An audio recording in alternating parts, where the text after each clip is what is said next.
लखीमपुर खीरी में देश के पहले बायोपॉलीमर संयंत्र का सीएम योगी ने किया शिलान्यास। सीएम ने कुंभी में आयोजित भव्य समारोह में बलरामपुर चीनी मिल्स लिमिटेड के 2,850 करोड़ रुपए लागत से बन रहे बायोप्लास्टिक प्लांट का भूमि पूजन किया। सीएम योगी ने कहा कि एक ओर पूरी दुनिया प्रयागराज महाकुंभ में भागीदार बन रही है, वहीं आज कुंभी में ही आपने महाकुंभ रच दिया है। मुझे यहाँ आना 11 बजे था, लेकिन 2 घंटे पहले 9 बजे ही आ गया। गोला के बाद प्रयागराज जाना है। लोगों की भीड़ देखकर सीएम ने कहा कि यह दृश्य अपने आप में अद्भुत है। कुंभी में निवेश का महाकुंभ नजर आ रहा है। सीएम योगी ने कहा कि 2,850 करोड़ रुपए की लागत से बनने वाला यह संयंत्र भारत का पहला इंटीग्रेटेड यूनिट होगा। इससे हजारों युवाओं को रोजगार मिलेगा और किसानों की आमदनी में भी बढ़ोतरी होगी। यूपी सरकार यहां के युवाओं के स्किल डेवलपमेंट के लिए प्लांट के साथ MOU करेगी, जिससे पढ़ाई कर रहे छात्र सीधे रोजगार से जुड़ सकें। सीएम योगी ने कहा कि यह देश का पहला बायोप्लास्टिक प्लांट होगा, जो प्रधानमंत्री नरेंद्र मोदी के आत्मनिर्भर भारत और पर्यावरण संरक्षण के संकल्प को साकार करेगा। यहाँ बनने वाली बोतल, प्लेट, कप और कैरी बैग्स पूरी तरह से डिस्पोजेबल होंगे और महज 3 दिनों में खुद ही मिट्टी में मिल जाएंगे।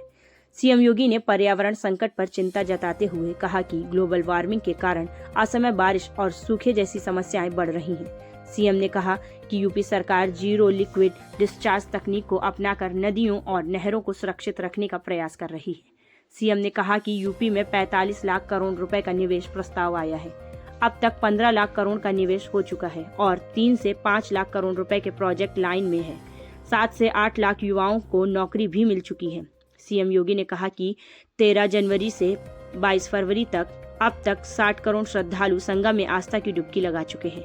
सीएम ने कहा कि यूपी में बेहतरीन कानून व्यवस्था और निवेश के अनुकूल माहौल के कारण आज पूरी दुनिया यहां आकर निवेश करना चाहती है। बता दें कि सीएम इसके बाद गोला गोकर्णनाथ के लिए रवाना हुए, जहां उन्होंने गोला के काशी कॉरिडोर का भूमि पूजन किया। इस दौरान सीएम ने करोड़ों रुपए की कुल 373 विकास परियोजनाओं का भी शिलान्यास किया। इसके बाद सीएम का उड़न खटोला प्रयागराज के लिए उड़ गया, जहां ये कॉरिडोर का निर्माण बाबा गोकर्णनाथ की इस पावन धरा पर हो रहा है। मैं आज के इस अवसर पर आपको आश्वस्त करना चाहता हूं। हमने प्रशासन से भी कहा है कि भगवान गोला गोकर्णनाथ के पावन कॉरिडोर को बनाने के लिए यहां पर बहुत सारे परिवारों को विस्थापित करना पड़ा है, बहुत सारे दुकानों को हटाना पड़ा होगा और इसलिए कहा गया कि जिन लोगों के घर गए हैं उनके लिए एक एक आवास की व्यवस्था जरूर होनी चाहिए, उनको एक एक आवास जरूर मिलना चाहिए। आवश्यकता पड़ेगी हम लोग उनके लिए आवास की सुविधा भी उपलब्ध करवाएंगे। जिन लोगों की दुकान गई है, कॉरिडोर में व्यवस्थित तरीके से दुकानें बना करके उन्हें आवंटित भी हो जाए। किसी को उजाड़ना हमारा काम नहीं।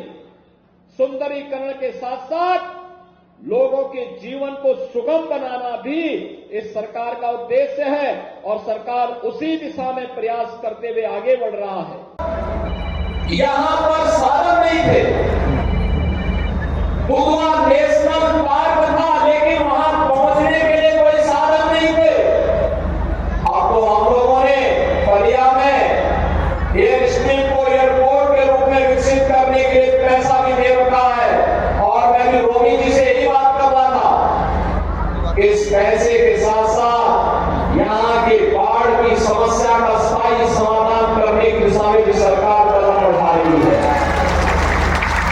इसके लिए बाढ़ बचाव के उपायों को प्रभावी ढंग से लागू करने की कार्रवाई होगी या नदी को चैनलाइज करने की कार्रवाई, जिसमें एनजीटी या किसी भी प्रकार की बाधा नहीं होगी। प्रयास प्रारंभ करके आने वाले कुछ समय में ये डबल इंजन की सरकार यहाँ के विकास को, यहाँ पे स्पिरिचुअल टूरिज्म को, इको टूरिज्म को इतना